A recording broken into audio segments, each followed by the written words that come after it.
Hi friends, welcome to our channel. ఈరోజు మనం 2023లో మలయాళం లాంగ్వేజ్లో రిలీజ్ అయినటువంటి ఒక కామెడీ డ్రామా మూవీ స్టోరీని డిస్కస్ చేద్దాం.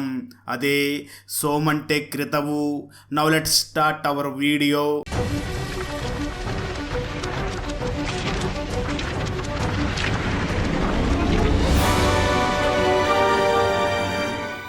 ఓపెన్ చేస్తే సోమన్ అనే వ్యక్తి ఊరిలో విఆర్ఓగా పనిచేస్తూ ఆర్గానిక్గా పండించిన వాటిని తింటూ చాలా సాత్వికమైన జీవితాన్ని గడుపుతూ ఉంటాడు. సోమన్ పక్కింట్లో ఉండే వ్యక్తి చాలా బాతుల్ని పెంచుతూ ఉంటాడు. ఒకరోజు సోమన్ పళ్ళు తోముకోవడం కోసమని చెట్టు మీదకి ఎక్కి ఉంటాడు. అప్పుడే సోమన్ ఇంటి పక్కన ఉండే వ్యక్తి వచ్చి సోమన్ని చూసి జ్వరానికి టాబ్లెట్స్ వచ్చాయా అని అడుగుతాడు. ఆ మాటలు విన్న సోమన్ వెంటనే తనని చూసి, ఇంకా జ్వరానికి టాబ్లెట్స్ రాలేదు, అవి రాగానే నేనే తీసుకుని వచ్చి నీకు ఇస్తాను అని చెప్తూ ఉంటాడు. సరిగ్గా అదే సమయంలో న్యూస్ పేపర్ వేసే వ్యక్తి ఒక న్యూస్ పేపర్ ని విసరడంతో అది వచ్చి సోమన్కి తగిలి సోమన్ చెట్టు మీద నుంచి కాలు జారి కింద పడిపోతాడు. దాంతో సోమన్ వెంటనే చాలా కోపంతో ఆ న్యూస్ పేపర్ వేసే వ్యక్తిని చూసి, ఇక నీకు జీవితంలో పేపర్ వేయడం కూడా రాదా అంటూ తనని తిడతాడు. అయితే ఆ పేపర్ వేసే వ్యక్తి మాత్రం ఏమీ పట్టించుకోకుండా అక్కడి నుంచి వెళ్ళిపోతాడు. సోమన్ వెంటనే ఇంట్లోకి వచ్చి వెంటనే తన షేవింగ్ చేసుకోవడానికి వెళ్తాడు. అయితే మనోడు షేవింగ్ చేసుకోవడానికి షేవింగ్ క్రీమ్ ని వాడకుండా గుడ్డుని పగలగొట్టి అందులోని వైట్ సొనతో షేవింగ్ చేసుకోవడం మొదలు పెడతాడు. దీన్ని చూసిన తర్వాత అయితే మనకు ఏంటి ఇలా కూడా షేవింగ్ చేసుకుంటారా అని అనిపిస్తుంది. అంటే టోటల్ గా సోమన్ చాలా ఆర్గానిక్ గా జీవితాన్ని సాగిస్తూ ఉంటాడు. ఒకరోజు పెళ్లిళ్ళ బ్రోకర్ సోమన్ కోసం ఒక పెళ్లి సంబంధాన్ని తీసుకుని తన కూతురుతో పాటు సోమన్ ఇంటికి వెళ్ళి వెంటనే సోమన్కి ఒక ఫోటోని చూపించి, ఈ ఫోటోలో ఉన్న అమ్మాయి నీకు కరెక్ట్ గా సూట్ అవుతుంది అని అంటాడు. అయితే సోమన్ వెంటనే ఆ ఫోటోని చూసి ఫోటోని పక్కన పెట్టేసి ఆ తర్వాత ఆ బ్రోకర్ ని చూసి, నాకు ఈ ఫోటోలో ఉన్న అమ్మాయి కన్నా నీతో పాటు వచ్చిన ఈ అమ్మాయే బాగా నచ్చింది అని అంటాడు. ఆ మాటలు విన్న బ్రోకర్ వీడు నా కూతురునే కావాలనుకుంటున్నాడు అని వెంటనే అక్కడి నుంచి సైలెంట్ గా వెళ్ళిపోతాడు. సోమన్ మాత్రం ఆర్గానిక్ ఫుడ్ తింటూ చాలా ఫిట్ గా ఉంటాడు. తను ఫిట్ గా ఉండడానికి జిమ్ కి అయితే వెళ్ళడు, కానీ ప్రతి ఆదివారం కూడా ఊరిలో పొలం పనికి వెళుతూ ఉంటాడు. ఒకరోజు అలా ఊర్లోని పొలం పనికి వెళ్ళినప్పుడు ఆ పొలం ఓనర్ పనికి వచ్చిన అందరికీ కూడా బిర్యానీని పెడతాడు. దాంతో కూలీలు అందరూ కూడా ఆ బిర్యానీని చాలా ఆనందంగా తింటూ ఉంటారు. అయితే సోమన్ మాత్రం ఆ బిర్యానీ అస్సలు తినడు. చుట్టుపక్కల ఉన్న కూలీలు ఆఖరికి ఆ పొలం యజమాని కూడా సోమన్ ని బిర్యానీ తినమని చెప్తాడు, కానీ సోమన్ మాత్రం ఆ బిర్యానీని నేను అస్సలు తినను అని అంటాడు. అప్పుడే సోమన్ పక్కన ఉన్న ఒక వ్యక్తి వెంటనే ఆ పొలం యజమానిని చూసి, సోమన్ ఏది పడితే అది తినడు, కేవలం ఆర్గానిక్ ఫుడ్ మాత్రమే తింటాడు అని చెప్తాడు. ఆ మాటలు విన్న ఆ పొలం ఓనర్, ఈ కాలంలో ఇలాంటి వ్యక్తులు కూడా ఉన్నారా అని చాలా ఆశ్చర్యపోతాడు. ఒకరోజు సోమన్ పనిచేస్తున్న ఆఫీస్ దగ్గర ఒక చెట్టు విచిత్రంగా ఉండడంతో చాలా మంది కుర్రోళ్ళు అక్కడికి వచ్చి ఫొటోస్ తీసుకుంటూ ఉంటారు. అది చూసిన సోమన్ ఆఫీస్ లో పనిచేసే ఒక లేడీ ఆఫీసర్ వాళ్ళందరినీ అక్కడి నుంచి తిట్టి పంపించేస్తూ ఉంటుంది. అయితే సోమన్ మాత్రం తన ఆఫీస్ రూమ్ లో ఆక్సిజన్ కోసమని చాలా రకరకాల చెట్లని పెంచుతూ ఉంటాడు. అది చూసిన ఆఫీస్ లోని మిగతా అందరూ కూడా సోమన్ ని తిట్టుకుంటూ ఉంటారు. అదే సమయంలో ఆఫీస్ లో ఉన్న వాళ్ళందరూ కూడా ఆ ఆఫీస్ దగ్గరలో పెరిగి ఉన్న ఒక చెట్టుని కొట్టించాలి అని వెంటనే ఆ ఊరి ప్రెసిడెంట్ కి కాల్ చేసి ఇన్ఫార్మ్ చేస్తారు. దాంతో ప్రెసిడెంట్ అక్కడికి చేరుకుంటాడు. విషయం తెలుసుకున్న సోమన్ వెంటనే ప్రెసిడెంట్ దగ్గరికి వెళ్లి ఇక్కడ ఉన్న చెట్లని అసలు కొట్టకండి అని అంటాడు. అయితే ప్రెసిడెంట్ మాత్రం సోమన్ మాటలు వినకుండా ఇక్కడ ఉన్న చెట్లని ఖచ్చితంగా కొట్టే తీరుతాను అని అంటాడు. దాంతో సోమన్ వెంటనే ఆ చెట్టు మీద టెంట్ వేసుకుని అక్కడే పని చేయడం మొదలు పెడతాడు. దాంతో మీడియా అంతా కూడా అక్కడికి చేరుకుంటుంది. ఈ న్యూస్ ని టీవీలో చూసిన సోమన్ అమ్మ వెంటనే ఇదే మంచి ఛాన్స్ అనుకుని తనకిష్టమైనవన్నీ కూడా ఇంట్లో చేసుకుని తింటూ ఉంటుంది. సోమన్ మాత్రం చెట్టు పైనే ఆ టెంట్ లో కూర్చుని ఆఫీస్ వర్క్ మొత్తం చేస్తూ ఉంటాడు. ఆ సమయంలోనే సోమన్ కి ఒక లేడీ కాల్ చేసి నేను నీ ఫ్యాన్ అని చెప్తుంది. అలా వాళ్ళిద్దరి మధ్య పరిచయం ఏర్పడుతుంది. ఆ తర్వాత రోజు ఉదయం ఆ చెట్టు దగ్గరికి మీడియా మొత్తం చేరుకుంటుంది. సోమన్ వెంటనే కోర్టుకు వెళ్లి ఆ చెట్టుని కొట్టకూడదు అని స్టే తీసుకుని వస్తాడు. పంచాయతీలో కూడా చెట్టుని కొట్టకూడదు అని తీర్మానం చేస్తారు. దాంతో చెట్టు వివాదం అక్కడతో ముగిసిపోతుంది. దాంతో సోమన్ వెంటనే తన ఇంటికి చేరుకుంటాడు. ఆ సమయంలో ఇంతకు ముందు సోమన్ కి కాల్ చేసి నీ ఫ్యాన్ వస్తానని చెప్పిన రమ్య మళ్ళీ సోమన్ కి కాల్ చేసి తనతో మాట్లాడుతూ ఉంటుంది. అలా సోమన్ మరియు రమ్యల మధ్య పరిచయం బాగా ఏర్పడుతుంది. అయితే రమ్య వాళ్ళ అమ్మ ఇది గమనించి వెంటనే సోమన్ కి కాల్ చేసి ఒకరోజు మా ఇంటికి పెళ్లి చూపులకి రా అని తనని పిలుస్తుంది. దాంతో సోమన్ వెంటనే తన అమ్మ దగ్గరికి వెళ్ళి నేను ఇప్పుడు పెళ్లి చేసుకోవాలనుకుంటున్నాను. నేను పెళ్లి చేసుకోవాలంటున్నది ఎవరినో కాదు, నాకు ఫోన్ చేస్తున్న నా ఫ్యాన్ అదే రమ్యనే పెళ్లి చేసుకోవాలనుకుంటున్నా అని అంటాడు. ఆ మాటలు విన్న సోమన్ అమ్మ వెంటనే సోమన్ ని చూసి నీ జీవితమే సరిగ్గా లేదు అనుకుంటే నువ్వు వేరే వాళ్ళ జీవితాన్ని ఎందుకు నాశనం చేస్తావు అంటూ తన కొడుకుతో ఎటకారం చేస్తూ ఉంటుంది. అయితే సోమన్ మాత్రం తన అసిస్టెంట్ ని తనకు తెలిసిన కొంతమందిని తీసుకుని రమ్య వాళ్ళ ఇంటికి వెళ్తాడు. అప్పుడే సోమన్ రమ్యని ఫస్ట్ టైం చూస్తాడు. ఇక్కడ ట్విస్ట్ ఏమిటి అంటే రమ్య మరి ఎవరో కాదు, ఇంతకు ముందు సోమన్ ఒక ఆదివారం రోజు ఒక పొలంలో పనికి వెళ్లి అక్కడ ఆ పొలం ఓనర్ బిర్యానీ పెడితే తినకుండా వచ్చాడు కదా, ఆ పొలం ఓనర్ కూతురే ఈ రమ్య. దాంతో రమ్య మదర్ మరియు ఫాదర్ సోమన్ ని చూసి వీడినా నువ్వు ఏరి కోరి కోరుకున్నది అని తన కూతురిని ఆశ్చర్యంగా చూస్తూ ఉంటారు. కొంత సమయం తర్వాత రమ్య వాళ్ళ అమ్మ సోమన్ ని చూసి నీకు మా అమ్మాయిని ఇవ్వము అని అంటుంది. అయితే ఆ మాటలు విన్న సోమన్ మాత్రం రమ్య పేరెంట్స్ ని చూసి మీరు పెళ్లి చేస్తే మేము పెళ్లి చేసుకుంటాం, లేదంటే మేము ఇక్కడి నుంచి లేచిపోతామని అంటాడు. దానికి రమ్య మదర్ వెంటనే సోమన్ ని చూసి మేము ఇన్నాళ్ళు నా కూతుర్ని ఇంత గారాభంగా పెంచుకుంటే నువ్వు పిలిస్తే నీతో పాటు వచ్చేస్తుందా, ఏది ఒకసారి పిలువు అని అంటుంది. దాంతో సోమన్ వెంటనే రమ్య వైపు ఒక లుక్ ఇవ్వగా రమ్య కూడా తన పేరెంట్స్ ని చూసి నేను నిజంగానే తనతో వెళ్ళిపోతాను అని అంటుంది. ఆ మాటలు విన్న రమ్య మదర్ షాక్ అయ్యి తన కూతుర్ని తిట్టుకుంటూ ఉంటుంది. అయితే రమ్య ఫాదర్ మాత్రం రమ్యని వేరే అతనికిచ్చి పెళ్లి చెయ్యాలి అనుకుని ఉంటాడు, కానీ అతను మాత్రం రమ్యని పెళ్లి చేసుకోను అని చెప్పడంతో రమ్య చాలా ఆనందిస్తుంది. ఆ తర్వాత రమ్య ఫాదర్ చేసేదేమీ లేక తన కూతుర్ని సోమన్ కిచ్చి పెళ్లి చేయడానికి ఫైనల్ గా ఒప్పుకుంటాడు. సోమన్ వెంటనే తనకి పెళ్లి జరగబోతుంది అని ఊర్లో అందరికీ తెలియడం కోసం ఊర్లో బ్యానర్స్ కడతాడు. అది చూసిన గ్రామంలోని వాళ్ళందరూ కూడా ఈ పిచ్చివాణ్ణి పెళ్లి చేసుకోబోతున్న ఆ అమాయకురాలు ఎవరు అని ఎగతాళి చేస్తూ ఉంటారు. చాలా అడ్డంకుల్ని ఎదుర్కొన్న తర్వాత ఫైనల్ గా పెళ్లి రోజు రానే వస్తుంది. సోమన్ మరియు రమ్య ఇద్దరూ కూడా పెళ్లి పీటల మీద కూర్చుని ఉంటారు, కానీ ఆ సమయంలో అక్కడ తాలిబొట్టు కనిపించదు. దాంతో అందరూ కూడా తాలిబొట్టు కోసం వెతుకుతూ ఉంటారు. అప్పుడు సోమన్ వెంటనే తన అమ్మను చూసి నీ మెడలో ఉన్న తాలి ఇవ్వు, నేను రమ్యకి కట్టేస్తాను అని అంటాడు. ఆ మాటలు విన్న సోమన్ అమ్మ వెంటనే సోమన్ ని చూసి నీకు లేక లేక పెళ్లి అవుతూ ఉండడంతో నువ్వేం మాట్లాడుతున్నావో నీకే అర్థం కావడం లేదు, ఒకరి మెడలో ఉన్న తాలి మరొకరికి ఇవ్వడం కుదరదు అని అంటుంది. ఆ సమయంలో రమ్య కూడా పెళ్లి ఆగిపోతుంది ఏమో అని చాలా బాధపడుతూ ఉంటుంది. దాంతో సోమన్ వెంటనే తన మెడలో ఉన్న ఒక దారాన్ని తీసి ఆ రమ్య మెడలో వేసి ఇదే మన పెళ్లి, ఇప్పుడు మన పెళ్లి అయిపోయింది, రేపు తాలిబొట్టుని రెడీ చేసి రేపు దాన్ని కట్టుకుందామని అంటాడు. ఇది చూసిన రమ్య అమ్మ మాత్రం దీన్ని పెళ్లి అంటారా అని తన మూర్చపోయి కింద పడిపోతుంది. ఆ తర్వాత ఇద్దరికి కూడా ఫస్ట్ నైట్ ని రెడీ చేస్తారు. ఆ సమయంలో సోమన్ ఇంట్లో బాగా పొగని పెట్టి ఉంటాడు. రమ్య వెంటనే సోమన్ ని చూసి ఏమిటి ఈ పొగ అని అడుగుతుంది. సోమన్ మాత్రం రమ్యని చూసి ఇది దోమల్ని వెళ్ళగొడుతుంది, కానీ దోమలు చనిపోవు, కానీ దీనికి దోమలు వెళ్ళిపోతాయి అని చెప్తాడు. అలా వాళ్ళిద్దరి జీవితం కొనసాగుతూ ఉంటుంది. ఒకరోజు సోమన్ ఆఫీసులో ఉండగా తన దగ్గరికి ఆ ఊరి సర్పంచ్ వచ్చి నేను కోళ్ల ఫామ్ పెట్టుకోవాలి, నాకు లోన్ కావాలి అని అంటాడు. ఆ మాటలు విన్న సోమన్ వెంటనే సర్పంచ్ని చూసి మేము కేవలం 10-20 కోళ్లు పెంచుకునే వాళ్ళకి మాత్రమే లోన్ ఇస్తాం, కానీ ఇలా 100 కోళ్లు పెంచుకునే వాళ్ళకి మేము ఇక్కడ లోన్ ఇవ్వం అని అంటాడు. దాంతో సర్పంచ్ వెంటనే నేను మీకు 10 ఆధార్ కార్డులు ఇస్తాను, నాకు 100 కోళ్లకి లోన్ ఇవ్వండి, నేను కట్టుకుంటాను అని అంటాడు. ఆ మాటలు విన్న సోమన్ మాత్రం అలా ఇక్కడ కుదరదు, మీరు ఇక్కడి నుంచి వెళ్ళిపోండి అని అంటాడు. అదే సమయంలో సోమన్ అసిస్టెంట్ తలనొప్పిగా ఉంది అనడంతో సోమన్ వెంటనే తన అసిస్టెంట్ ని తన ఇంటి దగ్గరికి తీసుకుని వెళ్తాడు. అసిస్టెంట్ వైఫ్ వెంటనే హాస్పిటల్ కి వెళ్దాం పదా అని అంటుంది. దాంతో సోమన్ తన అసిస్టెంట్ వైఫ్ ని చూసి హాస్పిటల్ కి అవసరం లేదమ్మా, కేవలం ఒక అల్లం టీ చేసివ్వు సరిపోతుంది అంటాడు. ఆ మాటలు విన్న సోమన్ అసిస్టెంట్ బావ వెంటనే సోమన్ ని చూసి మీరు ఎలా ఉన్నారో మీ అసిస్టెంట్ ని కూడా అలాగే తయారు చేస్తున్నారా అని అంటాడు. సోమన్ వెంటనే తనని చూసి అంతా మన మంచికే అని చెప్పి అక్కడి నుంచి వెళ్ళిపోతాడు. ఒకరోజు సోమన్ రమ్యని చూసి మనం హనీమూన్ కి వెళ్దామా అని అంటాడు. ఆ మాటలు విన్న రమ్య చాలా ఆనందంగా రెడీ అవుతుంది.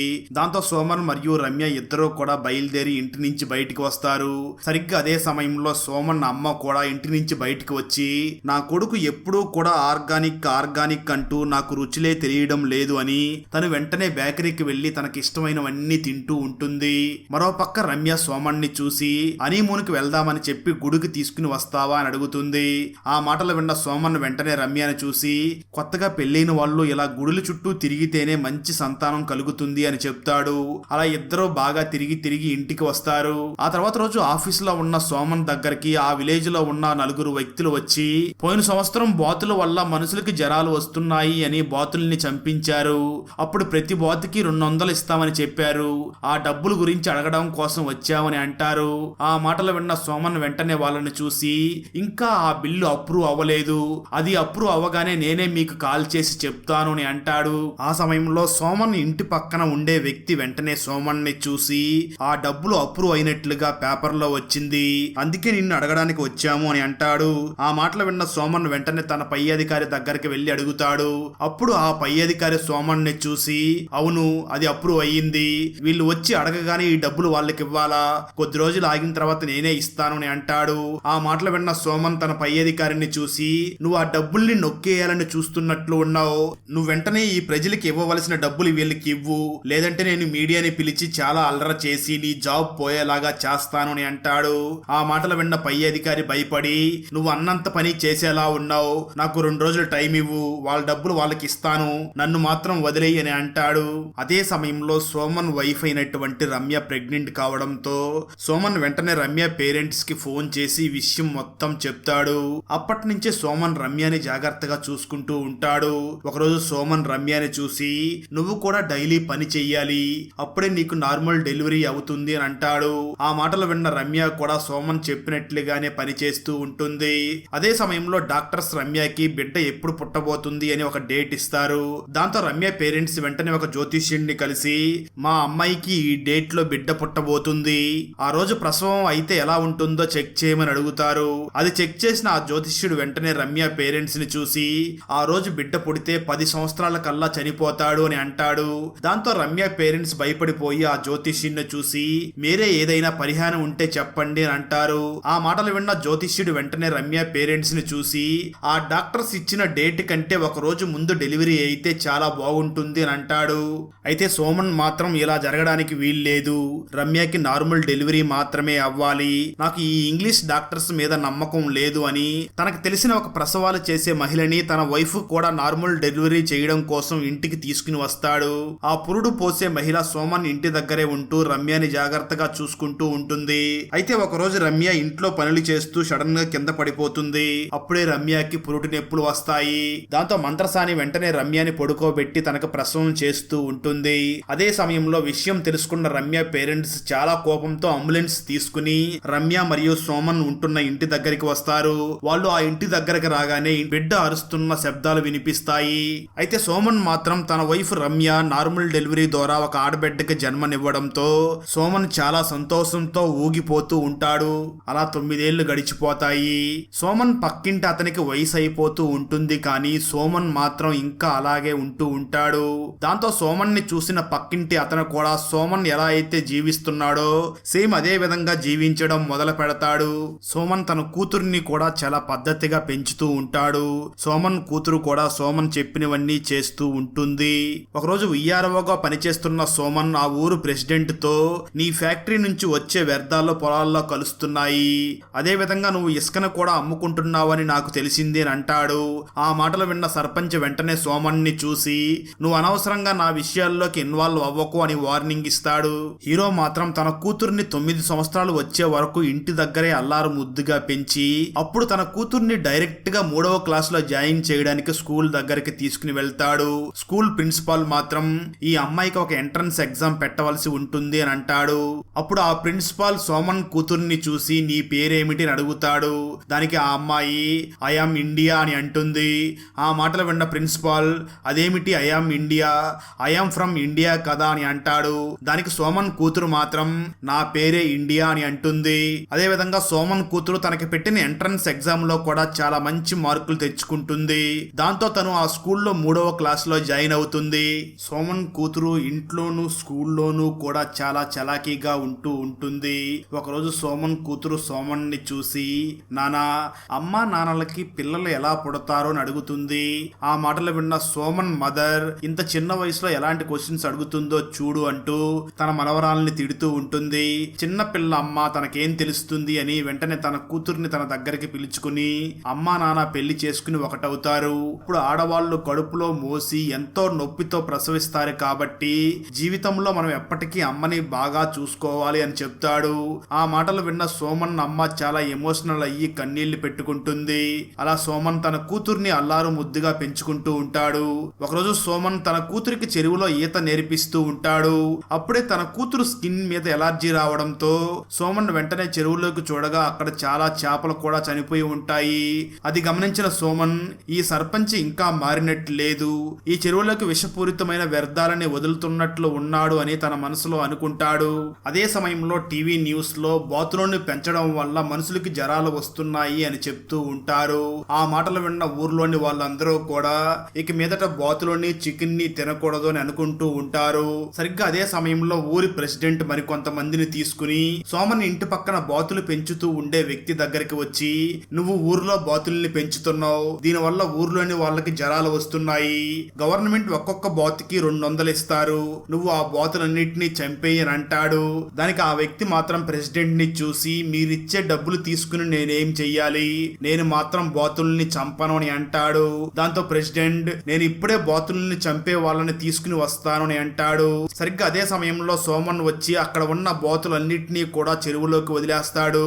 అది చూసిన ప్రెసిడెంట్ సోమన్ ని చూసి, నువ్వు చాలా ఎక్కువ చేస్తున్నావు, ఈ బాతుల వల్లే ఊర్లో జనాలకి జ్వరాలు వస్తున్నాయి అని అంటాడు. ఆ మాటలు విన్న సోమన్ వెంటనే ప్రెసిడెంట్ ని చూసి, ఊర్లో నువ్వు ఆవు మాంసాన్ని అమ్ముతూ ఉంటావు, ఊర్లో ఉన్న వాళ్ళు చికెన్ ని ఈ బాతుల్ని తినకుండా ఉంటే నువ్వు అమ్మి ఆవు మాంసానికి డిమాండ్ వస్తుంది, నిజానికి బాతుల వల్ల ఎవరికి జ్వరాలు రావడం లేదు, కావాలంటే నీ ముందే నేను ప్రూవ్ చేస్తాను అని వెంటనే ఒక బాతుని తీసుకుని వచ్చి దాన్ని వండి ఊర్లోని గ్రామ ప్రజల ముందు సర్పంచ్ ముందు మన సోమన్ తింటాడు. సోమన్ తో పాటు తన అసిస్టెంట్ కూడా ఆ బాతు మాంసాన్ని తింటాడు. దాంతో సర్పంచ్ వెంటనే పోలీసులకు చెప్పడంతో పోలీసులు సోమన్ దగ్గరికి వచ్చి తనకు వార్నింగ్ ఇస్తారు.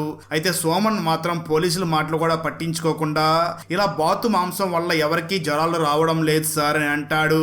అయితే సోమన్ మాత్రం పోలీస్ ఆఫీసర్స్ ని చూసి, ఈ బాతు మాంసం వల్ల ఎవరికి జ్వరాలు రావడం లేదు, కావాలంటే మీరే చూడండి, నేను నా అసిస్టెంట్ కూడా ఈ బాతు మాంసాన్ని తిన్నామని చెప్తాడు. ఆ తర్వాత రోజు సోమన్ పై ఆఫీసర్ ఊర్లోని సర్పంచ్ మాటలు విని సోమన్ ని పిలిచి సోమన్ ని తిడతాడు. దాంతో సోమన్ కోపం తెచ్చుకుని తను చేసే జాబ్ కి రిజైన్ చేస్తాడు. అయితే సోమన్ జాబ్ మానేసిన విషయం ఇంట్లో తన అమ్మకి తెలియడంతో తన అమ్మ సోమన్ ని బాగా తిడుతుంది. అయితే రమ్య మాత్రం సోమన్ ని చూసి, జాబ్ మానేస్తే మానేశారు, మీరు ఇంట్లో ఉండి అమ్మాయిని జాగ్రత్తగా చూసుకుంటూ ఉండండి, నేను నా అమ్మ నాన్న దగ్గరికి వెళ్ళి అక్కడ ఏదైనా జాబ్ చేసి సంపాదిస్తాను అని అంటుంది. మరోపక్క అదే సమయంలో సోమన్ తో పాటు బాతు మాంసం తిన్న సోమన్ అసిస్టెంట్ కి తలనొప్పి జ్వరంగా ఉంటుంది. సోమన్ మాత్రం తన అసిస్టెంట్ ని చూసి, ఇంత చిన్నదానికి హాస్పిటల్ కి వెళ్ళవలసిన అవసరం లేదు, వేడి నీళ్లు తాగి ఇంట్లోనే ఉండు, అంతా సెట్ అవుతుంది అని అంటాడు. అయితే ఆ తర్వాత రోజు కూడా తన అసిస్టెంట్ కి జ్వరం తగ్గకపోవడంతో తను హాస్పిటల్ కి వెళ్తాడు. ఆ హాస్పిటల్ కి సోమన్ అసిస్టెంట్ బావా మరియు సోమన్ వైఫ్ కూడా ఆ హాస్పిటల్ కి వెళ్లి ఉంటారు. ఆ తర్వాత అదే హాస్పిటల్ కి ప్రెసిడెంట్ వచ్చి హాస్పిటల్లో ఉన్న డాక్టర్ తో మాట్లాడి వెంటనే హాస్పిటల్ బయటికి వచ్చి అక్కడ ఉన్న జనాలందరినీ చూసి, నిన్న మనం ఆ బాతు మాంసం తినొద్దు అని చెప్తూనే ఉన్నాం, అయినా వినకుండా వీళ్ళు తిన్నారు, ఆ బాతు మాంసం వల్లనే సోమన్ అసిస్టెంట్ కి జ్వరం వచ్చి ఈ రోజు చనిపోయాడు అని చెప్తాడు. దాంతో ఆ మాటలు విన్న సోమన్ అసిస్టెంట్ వైఫ్ చాలా ఏడుస్తూ ఉంటుంది. అదే సమయంలో సోమన్ ఆ హాస్పిటల్ దగ్గరికి వస్తాడు. అప్పుడు సోమన్ అసిస్టెంట్ బావమరిది వచ్చి సోమన్ ని చూసి, అసలు నీ వల్లే ఈ రోజు నా బావ చనిపోయాడు అంటూ సోమన్ ని బాగా కొడుతూ ఉంటాడు. దాంతో సోమన్ పక్కింట్లో ఉండే వ్యక్తి వచ్చి సోమన్ ని అక్కడి నుంచి పక్కకి తీసుకుని వెళ్తాడు. అయితే అక్కడ ఉన్న వాళ్ళందరూ కూడా ఊర్లో బాతుల్ని పెంచి ఆ వ్యక్తిని చూసి, ఈ రోజు ఆ వ్యక్తి చనిపోవడానికి నీ బాతులే కారణం అని తనని కూడా తిడుతూ ఉంటారు. దాంతో సోమన్ కూడా చాలా కుమిలిపోతూ ఉంటాడు. అయితే ఇవన్నీ సరిపోవు అన్నట్లుగా సోమన్ అసిస్టెంట్ బావమరిది పోలీస్ స్టేషన్ కి వెళ్లి, ఈ రోజు నా బావ చనిపోవడానికి కారణం సోమన్ అని సోమన్ మీద కంప్లైంట్ చేస్తాడు. దాంతో పోలీసులు వచ్చి సోమన్ ని అరెస్ట్ చేస్తారు. కొంత సమయం తర్వాత సోమన్ ని కాపాడడం కోసం మరికొంతమంది పోలీస్ స్టేషన్ కి వెళ్లి తనకి జామీన్ ఇచ్చి, ఆ సోమన్ అసిస్టెంట్ తో పాటు సోమన్ కూడా బాతు కూరని తిన్నాడు, కానీ తన తనకేమీ కాలేదు కదా, తనని ఎందుకు అనవసరంగా అరెస్ట్ చేస్తున్నారు అని తనకి జామీన్ ఇచ్చి తనని బయటికి తీసుకుని వస్తారు. మరోపక్క సోమన్ కూతురు స్కూల్లో చదువుకుంటూ ఉంటుంది. ఒకరోజు సోమన్ కూతురు చదువుకుంటున్న స్కూల్లో ఉన్న ఒక టీచర్ గుండుపోటుతో కింద పడిపోతాడు. దాంతో సోమన్ కూతురు తన తండ్రి నేర్పించిన విద్యతో ఆ టీచర్ ని తను బ్రతికిస్తుంది. కొన్ని రోజుల తర్వాత సోమన్ హఠాత్తుగా చనిపోతాడు. దాంతో సోమన్ డెడ్ బాడీని ప్రెసిడెంట్ ఆఫీస్ దగ్గరికి తీసుకుని వెళ్లడంతో అక్కడికి వచ్చిన ఊర్లోని జనాలందరూ కూడా బాధపడుతూ ఉంటారు. అదే సమయంలో అక్కడికి వచ్చిన ఆ స్కూల్లోని హెడ్ మాస్టర్ అక్కడ సోమన్ చనిపోయి ఉండడం చూసి హెడ్ మాస్టర్ గతాన్ని గుర్తు చేసుకుంటాడు. స్టోరీ గతానికి వెళ్తుంది. ఒకరోజు నిజానికి హెడ్ మాస్టర్ కి ఆరోగ్యం బాగోలేకపోవడంతో ఎక్కడైతే సోమన్ అసిస్టెంట్ హాస్పిటల్లో అడ్మిట్ అయ్యాడో అదే హాస్పిటల్లో అడ్మిట్ అవుతాడు. నిజానికి సోమన్ అసిస్టెంట్ మరియు ఆ ఊర్లోని స్కూల్ హెడ్ మాస్టర్ ఇద్దరు బెడ్స్ కూడా పక్క పక్కనే ఉంటాయి. సరిగ్గా అదే సమయంలో ఊర్లోని ప్రెసిడెంట్ సోమన్ అసిస్టెంట్ బెడ్ దగ్గరకు వచ్చి అక్కడ ఉన్న డాక్టర్ ని చూసి ఏమైంది అని అడుగుతాడు. దాంతో ఆ డాక్టర్ సర్పంచ్ ని చూసి కొంతమంది ఎంబీబీఎస్ డాక్టర్స్ ఈ హాస్పిటల్ కి వచ్చారు, వాళ్ళల్లో ఒక అతను ఇంజెక్షన్ బాడీలో కాకుండా పైన ఉన్న గ్లూకోజ్ డబ్బాలో వేశాడు. ఆ ఎఫెక్ట్ తోనే సోమన్ అసిస్టెంట్ చనిపోయాడు తప్ప తను బాతుకూర తినడం వల్ల మాత్రం చావలేదు అని చెప్తాడు. ఆ మాటలు విన్న సర్పంచ్ వెంటనే డాక్టర్ ని చూసి ఈ విషయం బయట ఎక్కడా చెప్పకు, తను కేవలం ఆ బాతు బిర్యానీ తినడం వల్లే చనిపోయాడని అందరికీ చెప్దామని అంటాడు. డాక్టర్ కూడా సర్పంచ్ మాటలకి ఓకే అని అంటాడు. ఆ తర్వాత సర్పంచ్ బయటకు వచ్చి సోమన్ అసిస్టెంట్ బాతు కూర తినడం వల్లే చనిపోయాడు అని అందరికీ చెప్పి ఉంటాడు. అయితే హాస్పిటల్లో ఉన్న హెడ్ మాస్టర్ డాక్టర్ మరియు సర్పంచ్ మాట్లాడుకున్నది మొత్తం విని వెంటనే ఆ ఇన్ఫర్మేషన్ ని సోమన్ కి చెప్పి ఉంటాడు. స్టోరీ ప్రెజెంట్ కి వస్తుంది. ఇక్కడ ట్విస్ట్ ఏమిటి అంటే నిజానికి సోమన్ చనిపోయి ఉండడు, తన కేవలం యాక్టింగ్ చేసి ఉంటాడు. దాంతో సోమన్ వెంటనే పాడి మీద నుంచి లేచి అక్కడ పోరాటం చేస్తాడు. ఇది మొత్తం మీడియా ద్వారా గవర్నమెంట్ మీద బాగా ప్రెజర్ పెరగడంతో గవర్నమెంట్ వెంటనే ఒక కమిటీ వేసి డాక్టర్ ని, ప్రెసిడెంట్ ని, అలాగే స్టూడెంట్ ని అరెస్ట్ చేస్తారు. ఆ తర్వాత సోమన్ మీడియా దగ్గర మాట్లాడుతూ ఈ భూమి మీద మనుషులంతా ఒక్కటే, ఒకటి ఎక్కువ ఒకటి తక్కువ కాదు అని అంటాడు. ఆ తర్వాత సోమన్ కూతురు చదువుకునే స్కూల్లో ఒక ఫంక్షన్ జరుగుతూ ఉంటుంది. ఆ ఫంక్షన్ సమయంలో సోమన్ కూతురు ఎవరినైతే కాపాడిందో ఆ టీచర్ మాట్లాడుతూ అసలు నీకు ఇది ఎవరు నేర్పించారు, ఎలా నువ్వు నన్ను కాపాడగలిగావు అని అడుగుతాడు. ఆ మాటలు విన్న సోమన్ కూతురు ఆ టీచర్ ని చూసి నాకు ఇదంతా కూడా మా నాన్నే నేర్పించాడు అని చెప్తుంది. దాంతో అక్కడ ఉన్న వాళ్ళందరూ కూడా సోమన్ ని స్టేజ్ మీదకి పిలుస్తారు. అప్పుడు సోమన్ మాట్లాడుతూ నేను ఈ విషయాలు ఊర్లో ఉన్న వాళ్ళందరికీ నేర్పిస్తే ఊర్లో ఉన్న వాళ్ళు మాత్రం నన్ను పిచ్చోడిని చూసినట్లు చూస్తూ తిట్టుకున్నారు. అదే విషయాలు నా కూతురికి నేర్పించాను, తను జాగ్రత్తగా నేర్చుకునింది. ఇప్పుడు అదే విషయాలు ఒక వ్యక్తి ప్రాణాలని కాపాడాయి. ప్రతి మనిషి కూడా అన్ని విషయాల్ని తెలుసుకోవాలి, అప్పుడే మనకు ఒకరికొకరు సహాయం చేసుకోగలము అని అంటాడు. దాంతో అక్కడ ఉన్న వాళ్ళందరూ కూడా సోమన్ మాట్లాడిన మాటలకి క్లాప్స్ కొడుతూ ఉంటారు. ఆ తర్వాత అలా ఒక 10 సంవత్సరాలు గడిచిపోతాయి. ఆ జ్యోతిష్యుడు చెప్పినట్లుగా 10 సంవత్సరాల లోపు సోమన్ కూతురికి ఏమీ అవ్వదు. సోమన్ కూతురు ఆరోగ్యంగానే ఉంటుంది. ఆ తర్వాత ఒక రోజు సోమన్ రోడ్డు మీద ధర్నా చేస్తూ ఉంటాడు. అది చూసిన మినిస్టర్ వెంటనే తన పిఏని చూసి ఈసారి ఈ సోమన్ ఇక్కడ ఏం చేస్తున్నాడు అని అడుగుతాడు.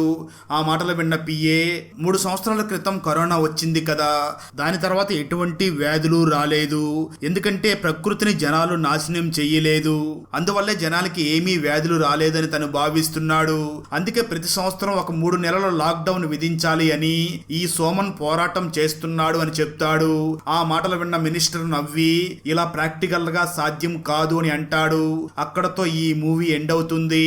నేహా ఎలా తన గతాన్ని మర్చిపోయింది, తన హస్బెండ్ నేహా దగ్గర దాస్తున్న నిజం ఏమిటి, నేహా ఇంట్లో ఉన్న ఆ దెయ్యం ఎవరు, ఎందుకు ఆ ఆత్మ నేహాని మరియు తన హస్బెండ్ని ఫాలో అవుతుంది, నేహా మామగారు ఎలా చనిపోయారు, నేహాని ఫాలో అవుతున్న ఆ అమ్మాయి ఎవరు, నేహా నీళ్ళను చూసి ఎందుకు భయపడుతుంది, నేహా చివరికి తన ఇంట్లో ఉన్న ఆత్మ గురించి తెలుసుకున్నదా లేదా అన్నదే 2024లో హిందీ లాంగ్వేజ్ లో రిలీజ్ అయినటువంటి బ్లడీ హిస్క్ మూవీ స్టోరీ.